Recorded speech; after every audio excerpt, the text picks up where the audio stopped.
Welcome to the Dark Zone, an adventure racing podcast.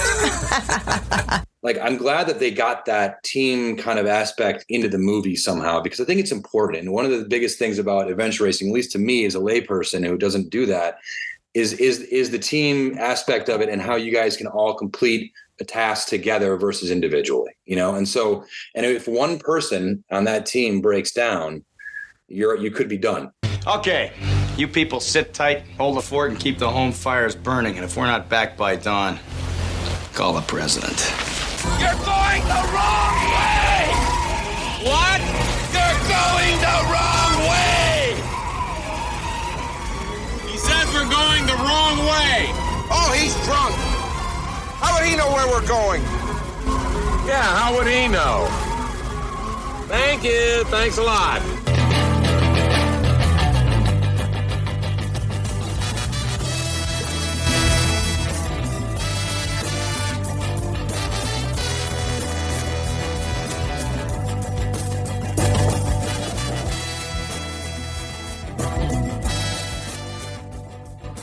Over here at the Dark Zone World headquarters, we're always on the lookout for new and exciting podcasts.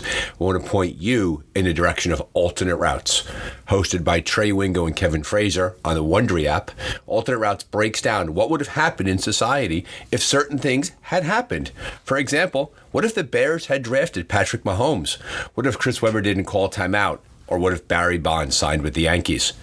They do a great job over there breaking it down. They pick the possible winners, the possible losers, and all of their alternate routes are fascinating. So be sure to check out Alternate Routes over in Wondery. Exciting news from our episode sponsor, Ascend Athletics. This spring, Ascend will be celebrating the relaunch of their 9-year-old program in Afghanistan and the 1-year launch into Pakistan. Through sports and leadership training, Ascend has been reshaping educational and career opportunities for girls in these regions, championing gender equality, and creating a future where girls in society can thrive.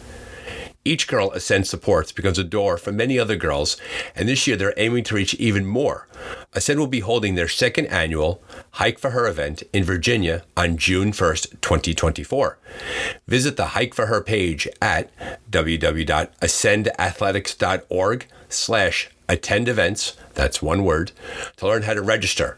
Remember, Ascend is an international organization, so you don't have to be local to join in. You can become a sponsor or even create your own team from afar and hike for her on your local trails. And as a reminder, Ascend pays nothing for the sponsorship. We're happy to host them and to spread the word of their good work. Here we go, folks. Dark Zone number 94. Hard to believe, but here we are. Today we are joined by friend of the podcast, Mary Chandler. You may know her from previous episodes. And podcast newcomer, Brennan Schoenherr, who is a huge fan of adventure racing, but not yet a racer himself. We break down Arthur the King, but not only that, we use that movie to talk about adventure racing and teams and what we should and should not do. This is a long episode. We actually stopped recording and then began recording again and recorded a bit more. So we're delighted that you're here. Thank you to Mary and Brennan for being such great guests. Thank you to everybody involved with Arthur the King, which has been a fantastic boon for adventure racing. Sit back and relax and enjoy this episode of The Dark Zone. It's so interesting to me to hear everything that you guys do and what you go through, and the no sleeping and the eating, and it's amazing to me. And so I found it fascinating, and so I've always been interested, but I don't know if I ever will try to do that. You guys are nuts, but it's so cool to listen to, and I find the fact that you guys are able to break through like personal, like these mental walls. That's to me one of the most interesting things, because that takes a special person to kind of do that, and not a lot of people can do that in the world. And so that's why I'm so interested in what you guys do. Yeah, well, sometimes you should try even a short one. You don't have to go all the crazy multi-day. I mean, that's a whole nother world, but even a short one, people get in it, kind of get something they've never tried before, and they love it. Yeah. The fact that you guys are able to push through these kind of walls that you talk about and keep going and going and going, that's what really is interesting to me, and how you mentally can handle that. Like that's what really boggles my mind. And no sleep and all that. I mean, it's just amazing. So it's funny, right, Mary? So for the audience at home, we're recording. So Brennan Brennan is a good friend of mine from Ridgewood, New Jersey. Brennan, say your full first and last name for us. We know who you are. My first name is Brennan and his last name is Schoenherr, but I go by Schoenherr, but the Germans told me I should say Schoenherr, so that's how I'm starting to say it moving forward. We will honor your German heritage and use the proper last name on the podcast. And the other voice you hear at home, everybody, is Mary Chandler. Mary has been a friend of the pod, as they say in the business, been on the show multiple times. One of the earliest guests we ever had. I think you were within the first 3 to 5 episodes, Mary. You were kind enough. You and I met each other through there. You came on this year. You had an amazing experience at Worlds with Vitorade, where you went from 8th place to 2nd place with some well-timed sleep off the river. And you are both here because I wanted to talk about Arthur, or Arthur the King, which is the adventure racing centric movie that just came out. So we're delighted to have you here, delighted to get the conversation going. Mary, I want to kind of kick it over to you first as we talk about this. And Brennan, I want you to jump in with your questions along the way. And Brennan being somebody who's a fan of AR, but has never raced in our sport before. How do you explain the sport to non-racers when they ask you about it? What do you say, Mary? I say it's multi-sport racing, running, biking, paddling. And I say it's not a marked course. We have a start and a finish point. Sometimes it's the same. Maybe we do a circle, but sometimes it's a destination. And it's like an intense triathlon. It keeps going. It's a lot more going on, but the idea is similar, right? You have transitions, you change disciplines to get from the next point. And so the biggest thing is it's just like there's no sport out there like it. And I, that's kind of how I describe it. It's a multi-sport thing. You have to know how to do many things. You work as a team. And then when problems come up, it's how do you fix them and keep, get your team healthy and keep them healthy to the end of the race. And just thank you for that, Mary. Brennan, as we talk about that, and as you hear that description from Mary, the podcast you listened to, the races you followed, what is your take on adventure racing? As someone from the outside looking in, what's your feeling about the sport? The first feeling I had was that you guys are kind of crazy. That was my initial thought, right? Because I heard you talk about it, and then I listened to the first couple podcasts. And I think, Mary, that was one of the first podcasts I listened to was you. But the sport was so intriguing to me, as I mentioned, just because of the what you guys are able to do from a mental standpoint and a physical standpoint. I was so intrigued as to how you're able to break through these kind of mental walls that you guys talk about.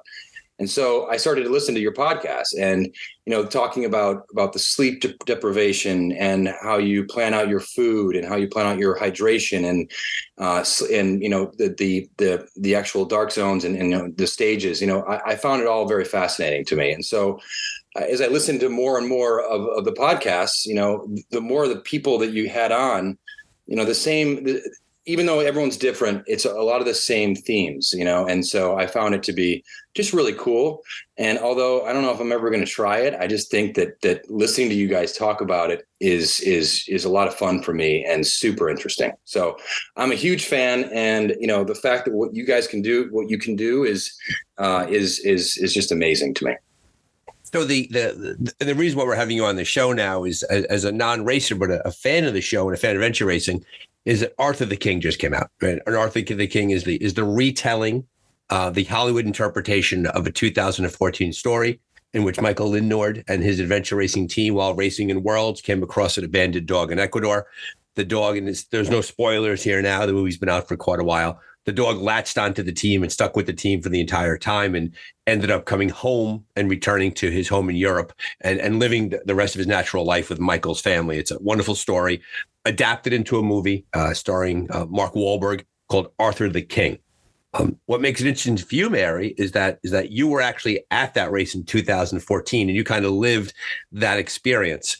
Talk us a bit about how that race went for you in Ecuador 10 years ago now, right? A lot of races are always a blur. Yeah. The race in Ecuador and what you recall is the legend of Arthur as it kind of grew during the race. So that year I raced with an American team, Techno at the time. And we were having a pretty solid race. And in the end, some things changed for us. I think we were sitting in 7th place. And then in the final paddle, I don't know what happened, but some teams got lost in the mangroves. I don't know what happened. But when we hit when we hit the boat ramp, I noticed it was dry, meaning no one had been through there in a few hours. And Kyle and I were Kyle Peter was on my team, and we were looking at each other kind of smiling, and I'm like, don't think it. We just passed the two teams that were with us. So anyway, then we started running the beach. There's like 200 meters to go, and there's a team of 4 walking, and they're like carrying their shoes, and we're like, there's no way that was the Adidas team. The boat ramp should have been wet. We had seen them on the paddle. And then the next thing we know, we keep running, and they just kind of looked at us and didn't respond. And then we sprinted into the finish, and we ended up 4th place. And we were totally shocked. It was unexpected because we had kind of fallen apart in the jungle trek, which is the section that they had Arthur on. And it was very difficult. We were allowed to use GPS. And it's funny how a good navigator, I had a really good navigator, Rob Preston, but he was struggling to use the GPS and not, take the maps out of his hand. And it was really hard to figure it out, which is, we'd kind of make a mistake, and then we'd run back into Adidas. And I think a French team was with us. I don't remember. But, we had no idea what position we were in. And there had been a dark zone earlier that put, it was Thule who we passed on the beach. And they were like a team that had cleared the dark zone. So they fell apart in the last little bit. They had some sleep deprivation problems. And I don't exactly know what went on, but somehow we made up like 12 hours on them and passed them in the last 200 meters. So it's just another, testament for how adventure races work, and it's never over till it's over. And, we moved up 3 positions in the last half an hour. So it was a crazy race. And so, when they showed the mud and the jungle thickness and stuff, that was accurate. It's a very muddy place. So there's a lesson there for the newer adventure racer, and that's what the Dark Zone always focuses on, is that never look at where you are in the race in relation to other teams. Yep. It's never worth your while. And it's funny too, because we've experienced with racers that have been on the show that they won't see a team for hours, and they're certain they're in the back of the field and they're falling apart, and then all of a sudden they look up and they've moved up a whole bunch of places, a whole bunch of positions along the way. And as a result of that, they're actually doing much better in the race. And so for the newer adventure racer out there, there's no benefit to looking at other teams, and I think for a lot of folks who jump from multi-sport triathlon and marathoning into adventure racing, we gauge our progress by other people around us, right? Someone's in front and behind us. You don't know who hit a checkpoint, who missed a checkpoint, things like that. So you're right. You guys just kept going. Port Thule, they disintegrated on the beach, and you guys made up. It's amazing how to think over the course of a multi-day race, you passed them within 200 meters. That's like a split second. That's like catching somebody at the line during a sprint. Yeah, they looked like they were ghosts. They had no idea what we were doing. They were so out of it. And I think they just, they didn't even, it's like it didn't click in their brains that we were a team that they needed to start running. And instead we were flying. It was like a mile from the last takeout to get into town to the finish line. And we were just, we were dragging one of my teammates. He was so hurt. But it's just like, it's over when you cross that line, and anything happens out there, for sure. So before we get into the Arthur conversation of what you saw when you were there and what you lived through, I want to kick it back over to Brennan. Brennan, what was your take on the movie? I thought it was fantastic. I left there, tears flowing down my face. I will totally admit it. I didn't expect that to come in, but the first thing I'll have to say is that when the way that you explained adventure racing and kind of seeing the pictures and stuff, and then I saw the movie, it brought it to life to me, and it seemed to be, I don't know, but it seemed to be pretty realistic. I listened to some interviews with Michael, and he tried his best to make it as realistic as possible. And I noticed a lot of the things, a lot of the signage and everything that I usually see in pictures that you have. So I was really blown away I thought the accuracy of the movie. And then the whole storyline, I did not know that storyline. I purposely did not read a lot about it beforehand. And it hit home to me on multiple levels, but I was a mess, but I also loved the movie, and it was great to experience it. It's worth pointing out too, for those who are listening, this is a spoiler full podcast. So if you've not seen Arthur yet and you don't want the movie spoiled for you, pause this and come back after you see it. I wanted to say that before we did any spoiling. I think you're right, Brennan. I was, the adventure racing community has been excited for this movie for quite a while, right? We're a niche sport, right? People really don't get who we are. Mary's explanation of the sport, it's not going to fill a 30-second elevator ride, right? It's a longer explanation. And so to see our sport get translated into a major motion picture and all that goes with it and all that captures it, I agree with you. It's a wonderful moment for us. Michael, when he was on the show, and folks can go back and listen to the older episode, he worked really hard to represent the sport well, which is hard for him because there are budgets and it's Hollywood and there are things that don't translate well in our sport, and they had to make adjustments along the way. Mary, you had a chance to see the movie. What was your take on the movie? Overall, I thought it was amazing. I was a little apprehensive because I wasn't sure. You bring anything with Hollywood, and there's things that get blown out of proportion or whatever. And I'd say overall, with the exception of the zip line scene, which is what I think the number one thing all adventure racers complain about, made you groan. But like for the most part, it was really well done. Like I can sit here and tear it apart easily, right? I mean, there are a few things that here and there that I didn't like, but I'm sure Michael had to give in to Wahlberg's dreams of having a Hollywood a little more exciting or make it a little more dramatic. There was a couple things that seemed unsafe, and that we try as adventure racers, actually race directors, try and keep us from coming across things like that. So like if there was a zip line option, I'm pretty sure the race directors would have said it was off limits. So what scene in the movie, Brennan, jumped out at you? And there's a variety of things to talk about. What struck you as the most dramatic? When they were when they hit the canoes, or not canoes, when they started to paddle first, but they were paddling upriver against the current. That freaked me out because I kind of knew what was happening, and I saw those, and so that one was a kind of a shock to me. I thought it was it was super interesting. But that was one of the things that kind of scared me a little bit, just because after hearing what you talk about, and it was the initial paddle, and they were going the wrong way. Everything you guys say about that was a huge mistake. So I initially was like, oh God, these guys are screwed. Well, that's a great lesson for teamwork. If in the beginning of the movie, relatively dramatized, and as Mary will talk about, there are certainly issues that we could take with the movie along the way, right? It had to be translated into Hollywood. The opening scene of the movie, and they start and they fast forward 5 years later. In the opening scene, Mark Wahlberg and his team, they're at a major race at a world championship, and they're all racing each other on the beach. And he gets in the boat the wrong way, and they go into the tidal flats, and it's a train wreck for them right now. Which totally happened. I was at that race too. Wow. And as a result of it happening, do you think the movie captured an actual portrayal of how teams kind of break down during that? Because they were kind of going at each other kind of hard. Never mind the fact that nobody would ever take a phone out and take a picture during a race. That was a major groan point for us. That's an issue. But the story had to move along. But there was a team breakdown that was relatively realistic in the beginning of the movie. Yeah, and I'm sure it was a lot of stressful. It was very stressful because I think we were even warned about that pre-race. Like, hey, there's an 8-foot tidal swing, and sure, you can take the long way around, which is safe. The tide won't be affected, or take a shortcut through the mangroves. And my team went around, and it was a long paddle. But then we heard afterwards, Michael was telling us stories at the finish that, they sat in the mud for like 6-7 hours baking. They couldn't even walk the boat. They had to just sit and wait for the water to come back. And in that time, I'm pretty sure they did not quit in that race because they didn't have a teammate, about pass out.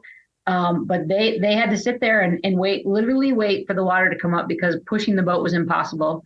And then there's no water to drink. They ran out of their food because I think it was supposed to be like a 10-hour paddle. And then they're sitting there for like 8 hours of that, right? So, yeah, when I saw that, I mean, it was a tough visual to see because that's exactly how I envisioned it when Michael was telling the story post-race. It's just like, it was a very big risk and he took it and it wasn't the right thing to do. And you see that from time to time in races. Yeah. And, yeah. And it's a high risk, high reward, right? The idea that there are some navigators that take a look at the maps and they see a little squiggly line on the map and they say to themselves, we're going over that hill, that mountain to cut some time off. The next thing you know, it's a completely terrible decision. So that was a really accurate part in the beginning. And then it rolled into the story. And I got a chuckle, Mary, out of the idea that when he went to get sponsors, he told them he had $100,000 to put on an adventure race team. We all groaned about that. We'd be happy with 5,000 per, I mean, like anything counts. But 100,000. That would support a team for a year of racing easily. Yeah, for the sponsors out there, we're a very cheap date. We don't need $100,000. Feel free to throw some money our way. We don't need that much. Yeah. And that was my other complaint is they almost made it sound like the only way they were going to train is if they came out, like they needed to train in that country. And I mean, yes, that's great, but no team can do that. And other than actually racing in Ecuador, that year when we started I think we started at 10,000 feet. We came in a few days early just to try and hike and get up a little bit higher. But I mean, that is hard to do for most people with work and life and kids and everything. So yeah, I don't, what'd they say, a couple of weeks they were trying to come out there for or something? Yeah, it was like 3 weeks beforehand they were going to get there. Yeah. 3 weeks. Yeah, that's in all of our dreams, I guess. When I raced in Ecuador, I got 3 days. Yeah. And I was lucky. I had to fly in and it had to work out exactly perfectly. Brennan, what else struck you about the movie? What else was the moments that really that resonated with you? I think the team aspect of it, and when he makes the wrong decision and how the team responded. I've heard you guys talk about that on the podcast before, and I think that's one of the more interesting things about what you guys do, because it's not just individual. I was a swimmer in college, and I could, everything was on me, right? But when you guys are doing this, it's as a group of 3 or 4, how many, as a team. And so I thought that the team aspect of it was something that really interests me, just because of the fact that everyone's got to get from point A to point B, and how you guys get there and how you help each other there is what's cool and fascinating to me. So I thought the team aspect of it was really interesting. And then third, the dog part of it, I can go on that forever, only because I was not a dog person until recently. And now, I left that movie crying mainly because of my dog. So I think the team standpoint, and also the dog part of the story was really cool to me. Mary, how about you? When you were sitting there watching the movie, and it's easy for us to sort of like $100,000 and the tell us about the zip line in the jungle. How did that part strike you? I mean, I was warned about it ahead of time by one of my friends who he's like, try not to laugh out loud, like just accept it and know that it's terrible and it'll go on. And so 2 things. 1, I didn't like that they did that, and then 2, how I felt like there was a safer way to fix the problem. I felt like there's a safer way that they could have fixed that. And then I'm pretty sure if you dropped the weight of a person with another bike off the wheel of your bike, I'm pretty sure that wouldn't support you on a nice lightweight carbon bike. But, we won't go into that. But, and even with when they came to the little rock climbing part with the bikes, I had to step back. Like after I saw the movie, I had to think about it. Like I will say, there used to be some sort of strategy early on in adventure racing where, before pack rafting was a thing, we brought pack rafts in a race like it was a secret weapon, right? Like maybe there'll be a point where we can go down this canyon and we'll carry them, even though it stinks to carry them, but we could shorten our route, right? And so there is some aspect to strategy and like, hey, did they know there was zip lines ahead of time that they would just bring their own pulleys and get on that? But technically that's almost like they were trespassing, right? That's like private property of a commercial type thing. And it obviously wasn't safe or whatever. So I tried not to overthink it. It was for Hollywood. If Tom Cruise can run down a train while it's crashing off a bridge, then why can't Mark Wahlberg do a one arm on a zip line with only using a carabiner? But so that was probably the biggest groan, but mainly because I thought they could have problem solved that better. I think more than the actual act of doing it. If you think about it, and Michael, to his credit, was doing his best to yes. You needed, if anybody here follows movies, sometimes this can turn into a movie podcast if I'm not careful. You have to have a dramatic moment like that. Something has to happen to bond the team, create a sense of drama, all of those things. And they chose to have this stunt, this zip line issue where they were carrying their pulleys, which we would never carry on us during a race. But I was, as I was watching it and thinking to myself, like clearly Hollywood is getting invested in here. I thought about races where that's clearly based on a real event in a race, where things like that could happen, right? You needed some drama, teamwork had to come into place. There was a sense of danger. And Mary, I think we could agree that there are moments in races where we find ourselves descending down rock faces, cliff faces, strong word to use, where we have to work together. Like last year in Faro, they had us carry ice axes because of the grass in case we slipped. So there is definitely a bit of the truth to that. And I was racking my brain, Mary, maybe you could think of something. What is the the realistic version of that moment, not the danger, not the tying the bikes together, but like, where do we find that kind of setting for a team inside a race? I was thinking like maybe ascending with a rope. Like that's a similar sort of example. So I was racing in South Africa with the same team, actually. I was in Africa, and we had a rappel earlier in the day. So we had all our climbing gear with us. And then we got to this big canyon, and the only way that my navigator wanted to do was to go down and through it and up the other side. And so as we started to descend, we literally hear my navigator go, guys, put on your harnesses, your helmets, and get out your gear. There's no going back up. We're going down this. We can't get back up once we commit to this. So, I mean, that's what we did, but we had the gear with us and we used it. It was amazing. We only ended up leaving like one piece of webbing behind, but we basically kind of belayed ourselves down using what we had, and it was the safest thing to do, and it was a great nav move. But whether that was the race director's intended route or not, I doubt it.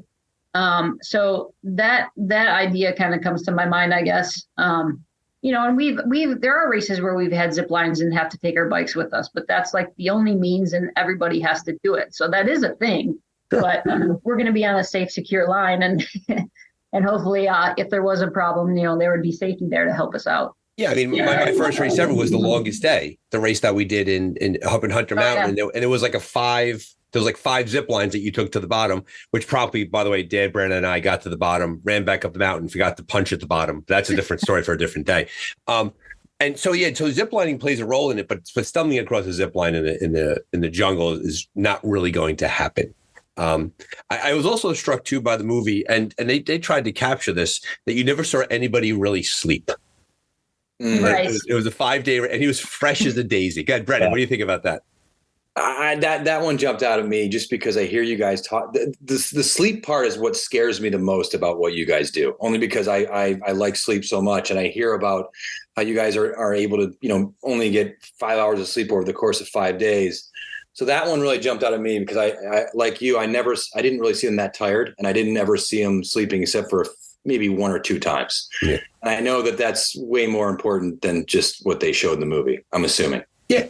Okay, Mary. Well, and then when his one teammate tripped on a stick and thought it was a snake, I mean, that happens all the time. We have hallucinations out there all the time, and whether that was supposed to, kind of lean towards what was going on in their minds, that they hadn't been sleeping and that was a little, sleep monsters kicking in there, or if that was just, part of the storyline, I don't know. But I thought that was the only indicator that they were tired.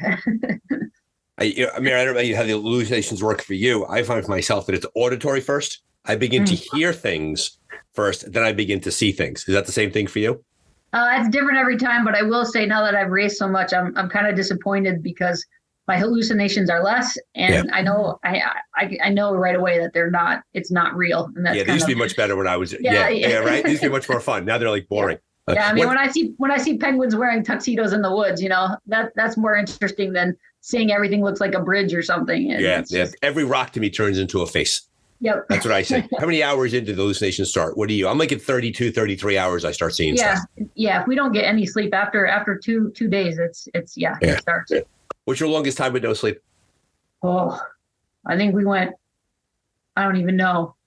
It was definitely over 2 nights. Yeah. Okay. Brennan, what was your longest time with no sleep? Oh my God. It wasn't that. probably maybe 24 hours max. No, that's about it. That definitely is the only time. Are we making adventure racing feel more and more appealing to you as we talk about it? I mean, honestly, when I listen to the podcast, it scares the crap out of me just because I hear you guys talk about your hallucinations and hearing things and stuff, and that totally freaks me out. I got to be totally honest with you. And the other thing is that you guys are doing it and you're trying to navigate and you're doing dangerous things all at the same time. So you put it all together, and it's just, that's what intrigues me the most and fascinates me about what you guys can do. Because not only do you navigate these very, very difficult things with maps, but you do it with 0 sleep and completely, dead to the world. So it's unbelievable to me. Mary, do you find that after you get through day 3 that it gets easier? It depends on the race, I think, and what's been happening along the way. Sometimes, yes, I think physically, but mentally not so much. Sometimes that's when things start to crumble a little bit, but it totally depends race to race where we're at with the, what we're doing at that moment. if you're in some long paddle, day 3, day 4, that's the end. Yeah. Well, But, we're looking at, we had that 34, that down in Ozark, we had that 34-mile paddle. Yep. And that's right in the middle of the race. It's like, Yep. oh, goodness. I hope it's fast-moving water. Yeah. That's all I'm hoping for. I don't know. Even that sometimes gets dangerous. At the end of PC12 Columbia last year, we were pushing, and I mean, I don't know how we didn't hit anything. We were in moving water, and everything looked like, every down tree looked like a pirate ship to me. I mean, it was just, I don't know what was going on, and we somehow got through it. But I think sometimes paddling at night when you're on no sleep is probably the most dangerous thing you can do sometimes. I also noticed in Arthur how clean everybody was. Yeah. I did talk about that. The girl's hair never came out of her braid. Like, everybody looked, pretty good. That was like when I interviewed you after Worlds, and you were great to come on the show. And you were like, this is not going to be video, right, Brian? Like, it's all over because your hair was like all blown out in every single side. Yeah. Sunken eyes. You got puffy eyes, and you look like you starved yourself for a few days right after a race. And they definitely still look pretty.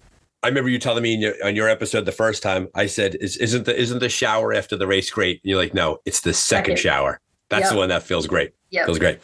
So Brennan, as you were watching the movie, and you were being you and having a sense of the team's work, what struck you as like you kind of rolled your eyes out, like this is like even you could tell that it wasn't realistic.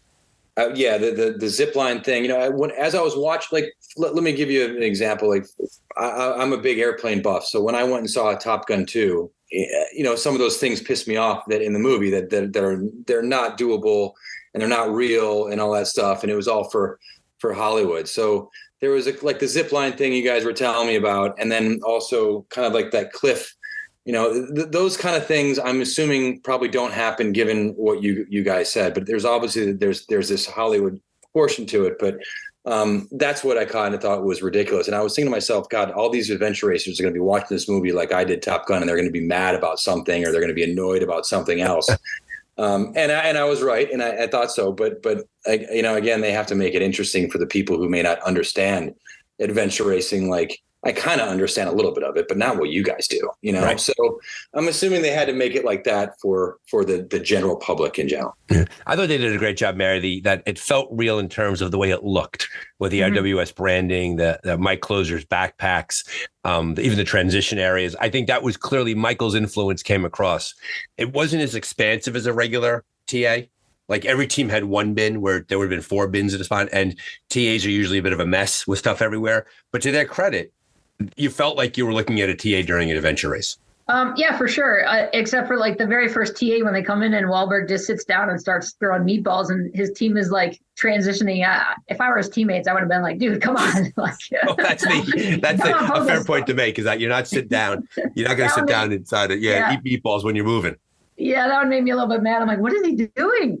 But no, I thought and Michael had done a little presentation at the World Championships in South Africa after, and he had said that he worked very hard to give it a realistic feel. And I thought, I went and saw it with a bunch of adventure racers who had actually rented the theater out, which is really cool. That's so everyone cool. In the theater was, Lost Arrow Sports out of Michigan rented this theater, and everyone there was either related to an adventure racer or a friend. They may not have raced. It'd be like, bringing Brennan with us, but for like my sister and brother-in-law who came with me and my nephew, they kind of had a better picture in their mind of how that works, and seeing our bins and our bike boxes and that sort of thing. The only other thing that kind of drove me crazy is well, not the only thing, but like the amount of time they saw another team in a race, which usually an expedition race, we're out there alone for 20 hours at a time. Sometimes you might see 1 or 2 teams. But they always seem to be like racing out of a TA with like 4 other teams. And so, that isn't necessarily always the thing, but it is true. When you come into a TA and you find out that the team that you thought was ahead of you isn't checked in yet, you get this burst of energy. Like, it's like, what do you mean, Seagate hasn't checked in? And I thought they did a really good job of that, of just kind of showing like, how a team will actually change their decision. Like, hey, we were going to sleep, but now we just found out we're leading. What do we do? Do we take care of ourselves? And that's, that was kind of a cool teammate thing there that Wahlberg put on the brakes there. But I will say, I'm pretty sure the new ARWS rule is if you get an IV, you're out. There's no 4-hour penalty. Yeah, it's not safe, and it's almost like, it's either not safe at that moment, but it also is kind of borderline cheating, right? To just all of a sudden hydrate your teammate and get them back from the bed. So that part also for those of you who are not adventure racers, that is not correct. If you need an IV, that is the end for your team. And that was funny, right? Because that was clearly a script decision that they needed a reason for them to be in the TA for 4 hours, because they had to be still for the purpose of seeing the dog, for the purpose of connecting with the dog, to then continue with the race. And so they had to do something to slow the team down. And I think they had to show that Michael was making a decision for the sake of his teammate, and he wasn't sacrificing anybody, right? And I mean, even that, I'll admit, it actually made me a little teary-eyed. Like, he was making a very hard decision. Like, nope, we have to take the penalty. We have to get our teammate healthy. I mean, we've all been there. We've all done that. Had to sit in a TA long to let somebody recover, and that's what you do to get your team to the finish. Just unfortunately, an IV is never an option if you actually want to continue. Yeah, I saw an incredible lesson of that one time in the 2019 the national championships that were down in North Carolina. I think the years all get mixed up with us. I remember we were in that race, and there was a really, really high-powered team that was we came into a TA, and it was a 3-person team, and 2 of the teammates were sitting there, and the 3rd person was missing. And this team should have been towards the front. And I was like, what's going on? And they mentioned how their teammate was actually had some a little bit of heat stroke and was laying down in the shade. And the 2 teammates were sitting there, and they were just fine. Yep. Like, nobody was mad. Nobody was angry. Nobody was carrying on. Like, they realized that while they wished things were different, their teammates' situation was no one's fault. It was just body chemistry. And as a result, and that was an incredible lesson for me that the movie got really, really right, was that as a teammate, you sometimes make decisions where you put the individual in front of what's good for the team, and the team holds itself together. And so, to your point, that was where they really captured the essence of the transformation of Mark Wahlberg's character. Mm-hmm. That was very accurate. One of the things that I thought that was also kind of off the wall was the way that the kind of the other main character that they were going up against, the number 1 team. And it reminded me of the adventure race and Nathan, who you've had on the show before. I'm sure he's not like that in real life. Not at all. Not, and that's what I was saying to myself. I'm like, that guy doesn't seem to be that kind of person. When I was watching the movie, I'm like, that can't be what he's like, or anyone. So I thought that was a little bit kind of ridiculous that I have a feeling that you guys don't talk to each other like that. You have too much respect for each other, considering the amount of pain and anguish you put your bodies through. So I thought that was kind of goofy. Yeah, I've never seen that kind of smack talking in a race. I've seen healthy competition, and we're not all pals, but I've never seen that kind of insolent behavior. Yeah, usually I think if you have an inner fight with another team, you keep it to yourselves, and you don't say anything in the TA. Like, there's definitely a sportsmanship out there, and I've definitely made some smack talk, just joking around, because they're my friend and I'm racing against, and I have no problem with them. But we're always teasing, like, hey, you leading the way, or whatever. There's always little jabs you give each other out there. But the way, we all know who they were trying to portray, and it was interesting, but usually we don't treat each other like that. Yeah, and that was if you got a problem, you just don't talk to somebody. Exactly. You avoid them. You go with your feet. You stay away from them. What in the book, Michael talks a lot about how when in the movie when Arthur finished the race with them and wanted to bring him back to America, they showed a relatively simple transition of. They got to the airport. Reporters were there. They stamped the passport. The dog came back to America. In Ecuador in 2014, it was a much more complicated process. It became like an international incident where, like, different countries. It was a really big deal, and I think that the nemesis in Arthur the King was based on Nathan Fave, who, as we all know, is the Babe Ruth, if you will, the Michael Jordan of adventure racing. They needed a nemesis for the purpose of the movie. In the book, it was actually Nathan Fave who paid for the room that Mikael Lindnord stayed in. Like Nathan Fave took care of them and made certain that they had a spot in which to sleep after the race and things like that. And so That's the truth. And I don't know Nathan super well, he's been on the show. I bet that he would get a kick out of the fact that he was the unnamed bad guy in Arthur the King, because anybody who knows him know that is as far from the truth as you possibly get. Mary, does that sort of line up with your experience? Oh yeah, totally. And I when I see Michael again, I'd like to ask him if he talked to Nathan ahead of time, and like let's not have this team from New Zealand, let's have them from Australia. And then the guy they chose actually looked like a thinner version of, Nathan's a big guy. And but it's funny that you picked up on that, Brennan, because it's they were kind of, and also the way they treated the one teammate that had changed teams. Like we do that all the time. I've raced against so many guys that I've raced with. And then when I'm standing on the line against them, there's no hard feelings. There's no smack talk.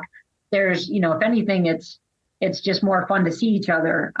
Because in adventure racing, we're a small group. So we swap teams all the time. And if it didn't work out with one person, usually what happens on that team stays on that team, and you let it go. And if you didn't get along with one guy and you jump to another team, then you have a new team, but you don't ever hold that against, the team that you're racing.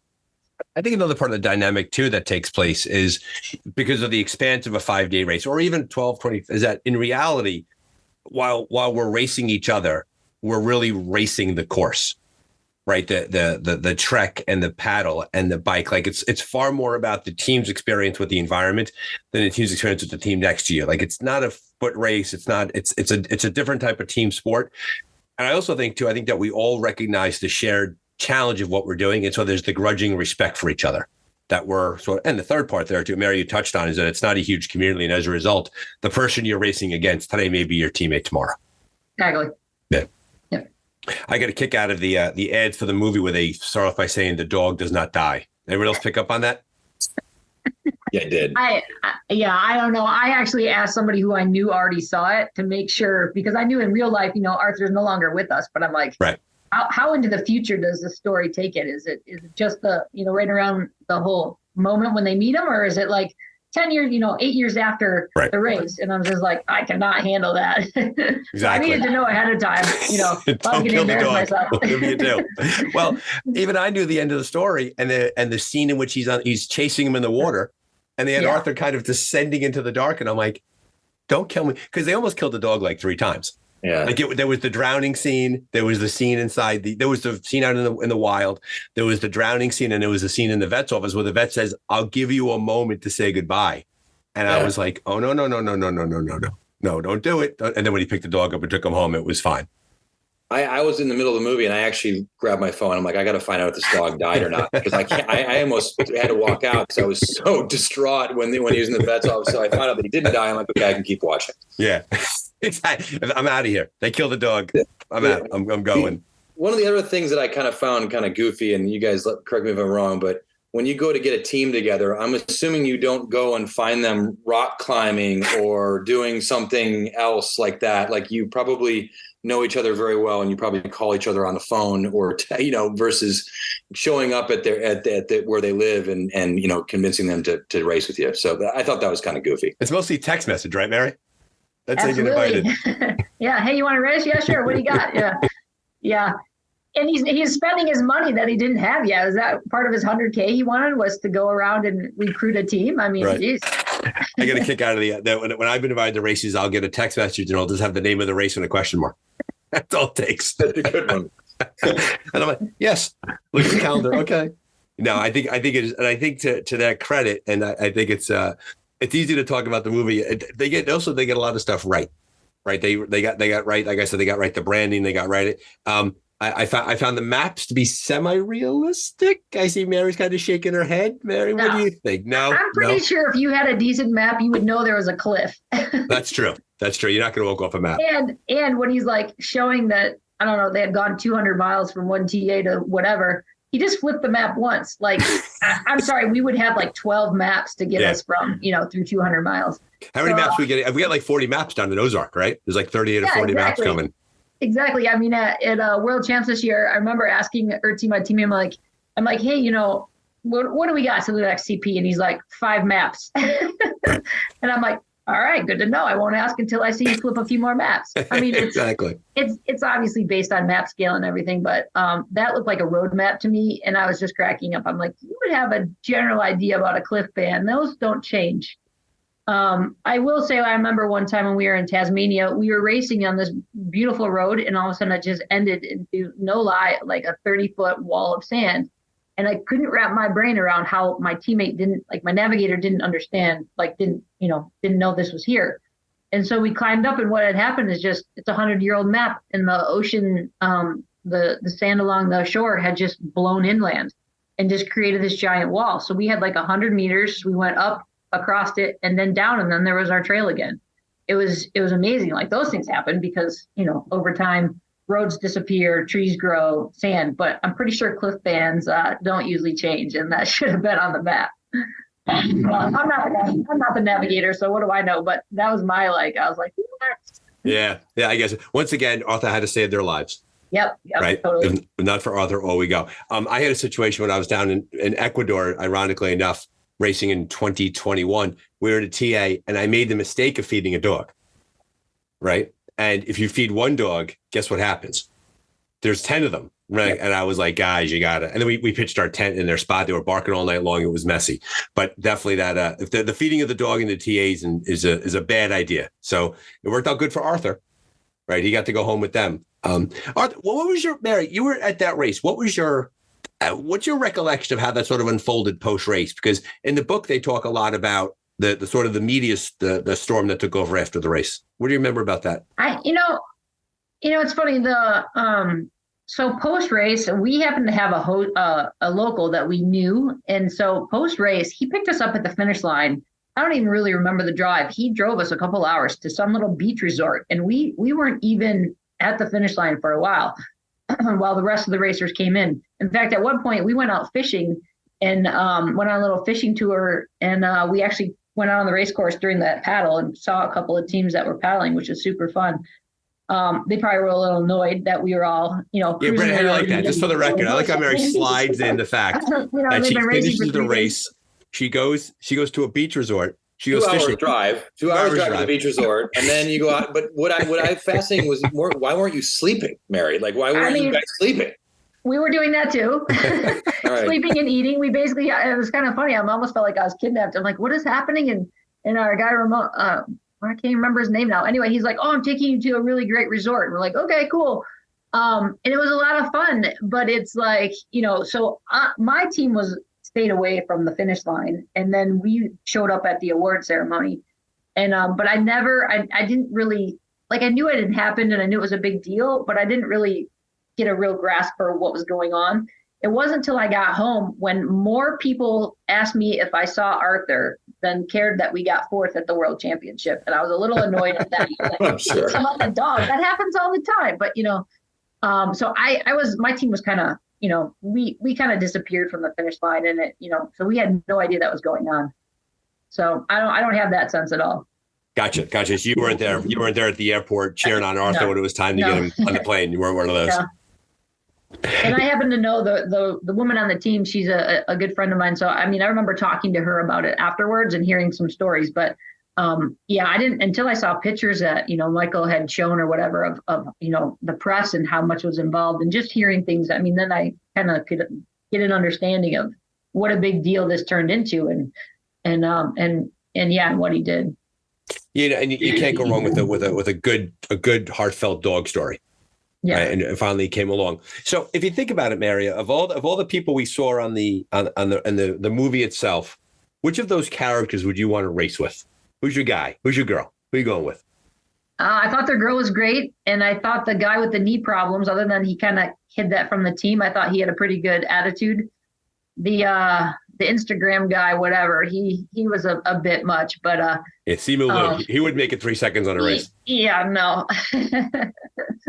But I thought the girl was solid. She was cared about the team, and and also like rock climbing is her specialty. So she took the lead. Like, hey, I can get you guys up this. We're all groaning, but when you are good at something, whoever's the best in that particular area, like who's your whitewater paddler, who's the best mountaineer, who leads. I think, that's when it's important. It's not always the team captain making the decision. It's in our team who can help us lead this section. And so I thought that was kind of cool. Even though the movie kind of portrayed her as that she only was a rock climber, but I thought she had the overall team kind of thing and didn't seem to complain and was concerned for the others. Whereas the other guys were, I don't know. I'd be I've had teammates hide injuries before, and it's hard when you find out later that there was a problem, but I get it too. Everyone thinks they're going to be fine, and right. And you just got to get me out there. I thought it was interesting too in the course of the race. And Brennan, I'm curious your take on this too. And this was clearly Michael's influence when he was helping to put everything together. The idea of taking someone's pack. Mm-hmm. How that was how in the race it was seen as a defeat, right? The idea like I don't want to give my pack up. And you and I both know, Mary, that's you're doing the team a favor when it comes to that. You're nodding your head, Brennan, and your recollection of the movie. What do you remember of those conversations they had about taking each other's packs? It reminds me of some of the stuff that I hear on when you guys talk about on the podcast about how you help your teammates through certain sections. And so I actually could relate to that because one of the things that fascinates me about what you guys do is, again, as I mentioned, the team aspect of it and how you guys are able to help your teammates when they're in really dire situations. And so when I saw them grab the pack, I knew exactly what was happening because I have heard you talk about it so many times. Right. And so to me, it wasn't something that was kind of surprising, but on the other hand, like, I'm glad that they got that team kind of aspect into the movie somehow, because I think it's important. And one of the biggest things about adventure racing, at least to me as a layperson who doesn't do that, is the team aspect of it and how you guys can all complete a task together versus individually, And so, and if one person on that team breaks down, you could be done. Right. And so it's not about how one person works. It's about how they all work together. And so I thought that was really cool and that they actually included that in the movie because, I've heard that story many times when I hear you guys talk about it on the podcast. Yeah, that was clearly Michael's influence. Mary, what do you think? No, I agree. I thought they did a good job. And even, when they're kind of teasing each other, just the kind of the conversations out there. But the one moment when I forget his name, the podcast, the Instagram guy that was hurting. Simu Liu's the actor. Okay.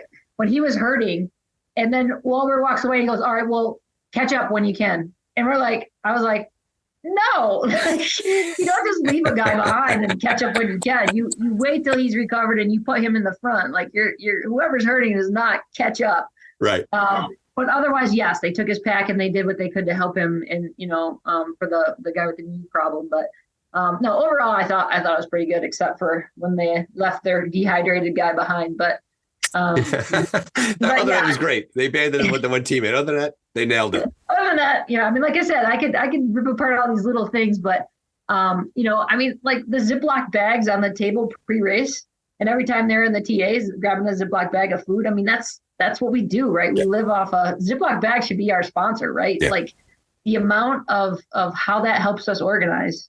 I got Ziploc bags that I just keep putting new labels on because I've been racing with them for as many times as I can until they can't hold anything because sometimes I feel so wasteful, but I thought that was kind of cool that they put that little touch in there of how we organize our food. Let me ask you a question then, Mary, now that I have you on that topic, and this is for the folks getting ready for big races. When you put the bags together, do you put them together? Like, do you do like an 18-hour bag, a 24-hour bag? Like, how do you organize that gear? I organize mine if we have the general, an expedition race now, I feel like we're almost getting kind of lazier where they give us a logistics planner with hours for a section. So if we know we got a 20-hour, trek, then I'll plan for 20 hours in that bag and what I need. But, on races when you don't know ahead of time, then you kind of do some, 10-hour bags or something and just grab as you go. But most of the time I like to head out with, the general hours of food that we think it's going to take us. And most of the time we can plan that pre-race of what we think. Yeah, we have that going into, for those who are listening to this may come out before Expedition Ozark. It's interesting about Ozark is that for 10 stages in the race, the first stage is the biggest one. It's a 30-hour, it's a 20 to 30-hour trek. It's like 67 miles, Mary. Am I remembering that correctly? Yeah. Yep. Yeah. So you're so the way I do it, the way that we, by the way, for the record, Mary's team if Mary's team finishes behind my team, Mary's team is at a really, really, really bad race. Let the record just say that out loud. For that, I want to put that out there in the world. We factored on basically the fast time is 20 hours, the slow time is 30 hours. We're planning on 25. Like that's our mix. So it's 25 hours of food. If you eat 150 calories an hour, that's a lot of food to bring along. Yeah. And so we have to factor that in. And on top of that, too, I mean, you're going to be out there for a full day and a half. So you can have a nighttime built in there. Do you sleep? Do you not sleep? Things like that. So logistically speaking, to your point in the movie, they did that really well. That was Michael's influence. It was funny how in the minor things, the smaller things that the rest of the world wouldn't notice, we picked up on. Yeah. Right. Like the Ziploc bags, the fact that they were using Mike Closer's out there packs, like that was a big part of it, too. The flagging, even the boxes and the TAs. Those Rubbermaid bins, like those were accurate. Yeah, and another big thing I thought was cool is the age range. They didn't show a bunch of 20-year-olds standing on the start line. I mean, even like look at Wahlberg. I don't even know what he is, 50? Yeah. Yeah. So I thought that was really cool that the top team, they had like a young girl, but like that happens too, right? We have a big age range sometimes on whoever you're racing with. Sometimes I'm the oldest, sometimes I'm the youngest. And it's just like, that was cool that they, even on the starting line, when they showed the different people, that was a good touch too, that they didn't just, Hollywood didn't bring in a bunch of 20-year-olds. That's and I would credit Michael with that, right? Because if you lead up to Hollywood, they would have done that. Go back to Ozark a bit. It's interesting. Team Fair Youth is coming over from New Zealand. They're probably 18, maybe totally combined. They're probably 70 years old. Yeah. Combined, they're 70. My team? My team's like 222. When you factor it in. So there's like a huge age range between the two. And to your point, I think that the sport, if you will, is kinder to older athletes, right? The way that we move, the fact that we have some built-in endurance, things like that, like sleep, lack of sleep. Exactly. We get used to that. We always joke that the babies need the sleep, and they do. They crumble after a couple of days. It's happened every time. You rarely see a young team can get to the end without the lack of sleep. Yeah, I agree. And to your point, like a gender mixed team and an age mixed team they hold together better, all those experiences. Yeah. So I think Arthur, I think all things considered, recognizing that their challenges that they were up against, I think they did a fine job carrying it over. I will share, for the purpose of the metrics of the Dark Zone, we've seen an uptick in downloads. Like really, I credit it to really two things. The movie absolutely helps.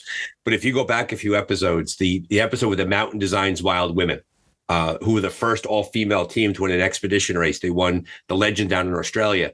That was a great podcast. That was the second fastest podcast to 1,000 downloads I've ever had.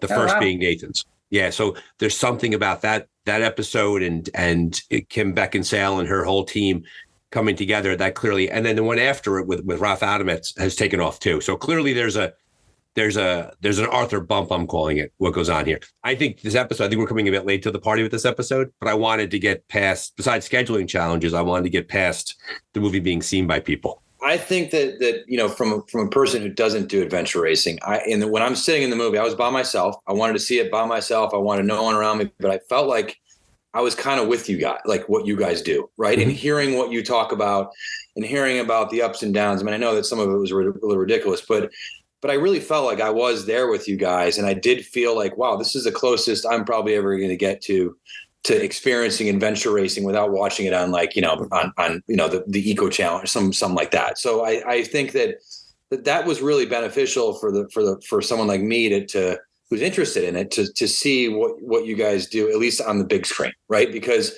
I hear about it in the podcast all the time, and I make up my mind about what you guys do, but I don't see pictures that often, and I'm not there to witness what you guys see and hear and do. So I think that was cool for someone who doesn't know anything about adventure racing or a novice to actually see kind of a little bit, get a peek behind the curtain. I was going to add on when you said give you a better visualization, a finish line with only like 6 people standing at the end. That's very true as well. Oh, really? I wasn't worried, everyone. There's like 5 people sitting there. I was so pissed off. I'm like, these guys just went 5 days and no one's there to help them. No, unfortunately, even if you're, and they finish like a half an hour behind the first team, it's like, even sometimes the first team doesn't get, I've woken up a race director before to say, hey, we're in. And they're like, okay, I'll see you in the morning, because it was, So unfortunately, yes. I mean, some races, that's how it works. I mean, until you did the world champs, Heidi Mueller managed to have like a party for every team finishing. That is rare at the world champs this year. I mean, it's amazing. And but normally, if you don't finish in daylight hours, good luck finding anyone at the finish line. And then, in this movie, they were in the middle of the day, it looked like. And then, only the volunteers were there. And I was like, yep, that's kind of true. I that's think what happens. The episode it was, someone tells a story. They finished the world championship and like they crossed the finish line and there was like no one there. Yeah. And someone hands them like a half a box of clementines and they wheel their bikes and they rent a cab and they go back to their hotel. Like they just finished the world championship and there's no one there. And it's funny, Brennan, your reaction is very funny because any of the adventure racers would be like, yeah, that makes sense. But the rest of the world is kind of like, are you kidding me? Like, I thought you guys were going to say that normally we have more people at the finish line. When I think that I counted, there was like 6 people on that bridge when they were coming across. Yeah. I was like, where the hell is everyone? I expected like a marathon type of finish. That was all they could afford for the extras. You get budget for 6 people and that's it. Yeah. And sometimes like, with the beauty of tracking now, we have a better idea of when someone's going to cross the finish line. So back in the day, I'm sure sometimes there would be, barely, like I said, I would have to wake up the race director because he was camped out in his camper and had no idea when we were going to finish. So, in this now, it's kind of cool because like if you do finish ahead of another team, you can actually go back and be like, hey, my friends are going to cross the finish line tomorrow or whatever. It's kind of fun. And like the supporters and the family of the teams can actually be at the finish line instead of camped out there for like 3 days, hoping they'll see them cross the finish line. So it's a little bit easier to get a few more people at the finish line now. But yeah, just seeing some, volunteers and photographers, that's very typical, unfortunately. Yeah, a nice little the evolution there was and Rootstock Race with Endless Mountains is that they have Jim Mernon making pizzas, Kate Matthews, his wife, making pizzas. They have a visitors lounge, they have a finishers lounge there. Like they've done a nice job with that experience putting that together. So that's a bit of, and to your point, Mary, because where everybody is on the course, you could say to yourself, here comes team 2, here comes team 3. Yeah. But yeah, that totally comes down to the race director and what they can put together and the location of the finish. I mean, sometimes I've finished and we're in the middle of nowhere and like, good luck getting food if the race director didn't provide it for you. So, it's different everywhere and there's different, like I said, I think the best finish line still Heidi won. It was amazing what she put together for the finish line and it made everybody feel important crossing, no matter what place. It was a big party going on, which is very cool. I'm sure the people living in the, sleeping around the area in the hotel and the resort were not happy that they could hear music blasting when someone would come in at 3 a.m. But it's way less depressing. And sometimes, you've been out there for days and you come across the finish line that's just you and your teammates and people. But it happens. And, we're not in it for the glory at the end sometimes. So it's just getting there with your team is usually the reward right there. And if there's pizza and chocolate milk, then I'm happy. What you just said was something that is also, kind of hooked me on this is that you guys don't do this for the fame. You don't do that. You do it for yourselves, right? Or your teammates. And so what you just said was super poignant to me is that one of the greatest things about it, again, going back to the team, is that you guys are so selfless, and carrying each other's packs or carrying each other in general. So that stuff like that, like I wish more people could see and hear about it in the world, because I think that's really important. A lot of everything in life is so individual, now. And I just feel like, when you can accomplish so much more as a team. I know it sounds cheesy, but it's everyone is out in life just for themselves. And I think that when I watch what you guys can do, you do it all together and you're completely selfless. And that's one of the other things I like to listen to you guys. I listen to your podcast is because it's so fascinating to me and it also gives me a lot of motivation, and another thing about this movie that I actually thought about, if you don't mind me talking for a second, is that, before I got a dog a few years ago, right? I know it's just kind of stupid, but before the dog, I was inside a lot. I didn't go outside. I just, I wasn't that active. And so the dog got me outside all the time because the dog's super active. And then because I was outside, I needed something to do. And so I started listening to podcasts, and I started hooking on Brian's podcast. So, this, I know it sounds stupid, but you mentioned that I was crying during the movie, but I was crying because the dog has, in a weird way, kind of saved me. And it's hard to put that into words, but like there's so many times where when he was looking at the dog during the middle of the movie, I knew what was going through his head, and until you have a dog, I guess it's hard to understand that. But, that's why I was kind of so emotional, because, the dog had brought me through some difficult times in my life. And then when I saw this, it reminded me about all that stuff. And so when I left there, I felt not only do I had a better sense of what you guys do, but it also just reminded me about how important, I think, in a way, like a dog can be in your life. Okay, so similar experience, like what Brennan's talking about, a connection with the dog. When we were racing, I was with Beaterade racing the PC12 in Columbia last year. We had two dogs that actually, throughout the race, there's multiple dogs, but we had two dogs that joined us, and just, we didn't feed them, but they wanted that connection with us, to be with humans. And they just started trekking with us, and they trekked all day long. At one point we came to this little cliffy thing, and we were trying to figure out how to get down to the trail. And one of the dogs actually his way down, and we're like, well, if the dog can do it, we can. And then we lowered ourselves down off of like vines, and we actually lowered the other dog with us. Marco handed me the dog, and I brought it down with us because it was like, we want to be part of the group. And then they trekked all day long. And then when we got to the water, we had to paddle, and both these dogs jumped in the water and started paddling. And I got very nervous and was freaking out that, these dogs were going to drown. They were tired. They would have been with us all day. And then the media crew was out on a pontoon boat, and they scooped them out of the water. And so Marco was like, Mary, it's okay. Look at the media boat. And I looked over, and here's the two dogs on the bow of the boat. So, here's these two dogs that don't even know us, but they want to be with people. And, sure, we talked to them and paid attention to them, but, we didn't even need to feed them. They just wanted to be with people. And then when we finished that, we actually had another trek and then a bike ride. And when we showed up at a transition that was like a loop, those dogs were there, and they came and found us in the transition and actually came and sat next to me. And there's a cool video of one with his paw on my leg. Like, he's kind of like, hey, I know you. I saw you a couple of days ago. So it's what Michael did, I'm actually jealous of, because there's so many dogs that I want to be like, oh, I want to take you home. Because it's just amazing. These dogs have this need to be with people, and when they can find them, they'll latch on and hang out. And I think the Arthur Foundation, and Michael talks about that in the book, and the idea that the story behind Arthur and what he did there has led to tremendous work around the world for, spay and neutering animals, having no kill shelters, like saving these dogs as we go along. Because I agree with you. When we were down in Ecuador, it was like, holy cow, the amount of wild dogs they're everywhere. They're just all over the place. I don't know if you ever noticed, in some of the towns, they actually have feeding stations where if you want to donate food, the homeless dogs can actually, there's like a little lean-to they can go sleep in at night in a rainstorm, and then there's just random food and water bowls that people just out of their kindness of their heart will fill them. And the dogs don't care what they're eating. They just want to be, they want to survive too and be a part of the community. And that's one thing I wish the movie had done. The movie did a fine job, but I think the central core thesis of the movie was about the transformation of Michael's character.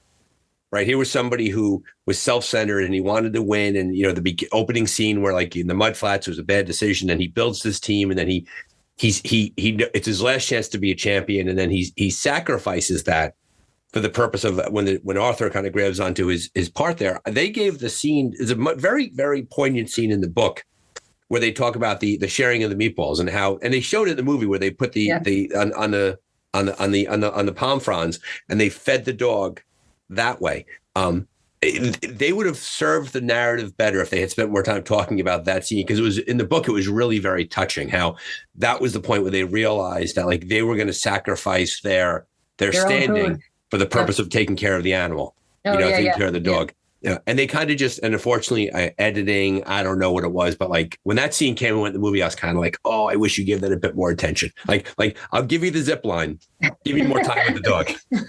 I was kind of surprised too that they was giving away the meatballs, because you guys talk about how important it is for your food when on the course, and I'm like, why would you ever give your food up for a dog? So I totally would. I would. If I saw a dog suffer, I would. I would too, but I was surprised. I was just kind of surprised, considering, if you're racing for your life, how hard it is to get. But I see what you're saying. It's really important. I just thought that the whole portion of the dog part, to me, it brought back a lot of reasons why I kind of fell in love with the dog in the first place, and right. I didn't have any intention of that happening, and I didn't think it could change my life and to make it better. But, something that doesn't talk can change my life, in a positive way. And so ever since then, I've always kind of kept my eyes open to that sort of thing, that relationship. We had an experience in our house, and, May 1st, 2020, in the height of the pandemic, my 3 college-age children at the time had returned home, and they finally talked my wife and I, Kathy and I, into getting a dog. And so we adopted a 10-year-old rescue pit bull. Her name is Zoe. And Brennan laughs. I was not a dog guy. I would goof on people. How could you let a wild animal live in your house? And over the course of these 4 years that Zoe we've seen her go from an abused, abandoned animal that no one could be around to this little old gentle lady now, who really, quite honestly, is she's having a lot of health challenges now. And the end is much closer for her than any of us want it to be, right? And the fact that she's helped us to be our very best version of ourselves, like the act of taking this wounded living being and nursing it back into health physically and emotionally and caring for it and giving that, she is a different being than she was 4 years ago. And I think that's if Mikael Lindnord was back on the show, I think he would talk about that it's not really about the adventure racing. It's not really about the dog. It's about the meeting of the dog, what the dog did for him and his family. The book is very, very cute. It talks about how when they had the second baby and Arthur's reaction to their new baby. It's a great part in the book. Yeah, I mean, honestly, going into the movie, I kind of thought there'd be like 10 minutes of adventure racing, and the whole rest of the movie was going to be about Arthur with his family. And I mean, that would have been a great story too, but I thought that's when I was like, man, this is amazing. The whole movie was about Arthur in the race, right? I mean, even up until the last 10 minutes, it was pretty cool that they were able to do so much for adventure racing. I was pleasantly surprised that was actually the story more than post-race Arthur. Yeah, I think too, and you had mentioned before we had stopped recording, we brought back on, you mentioned the idea of the single blister during the race. Yeah, there's been some races definitely where I get out without having a single blister, but I mean, usually on a team of 4, someone's got wrecked feet. Shout out to Jesse Tubb in Endless Mountains. The gnarliest guy I've ever seen in my entire life. Oh, really? JD Eskelson at the finish line at Worlds this year, he's like, oh, I'm done with this, and he just ripped his skin off. Yeah. Like she kind of did, and we're just like, oh. Yeah. But yeah, feet take a beating, and in those conditions, the jungle and the and being wet and in the mud, yeah, no one's feet would look that great. But no. It is what it is, and at least they showed it, and that she didn't complain and put some lube on there, some gurney goo or whatever she used, and just pushed on, keep going. I saw Mark Wahlberg's wife in the movie also was looking at the tracker, and that's one of the trackers I think Brian sent. Very good point. Very good point. Right. So there's little things in there that I notice that I'd used before to watch you guys, go through your five days of pain or whatever you do, and I sit there and I like, those are miles, not feet, which is unbelievable to me that you guys go hundreds and hundreds of miles. I mean, it's just bonkers. It's cool. It's amazing, but it's also scary to think about. So I'm much more happy on this side of the fence watching you guys do it than actually doing it. But, Mary, that's what they all say, right? They get into a race. Next thing you know. And when they're like, they don't understand what we're going through, and they're like, why is there dot going here? Well, we're not there. They could be doing something. I don't know.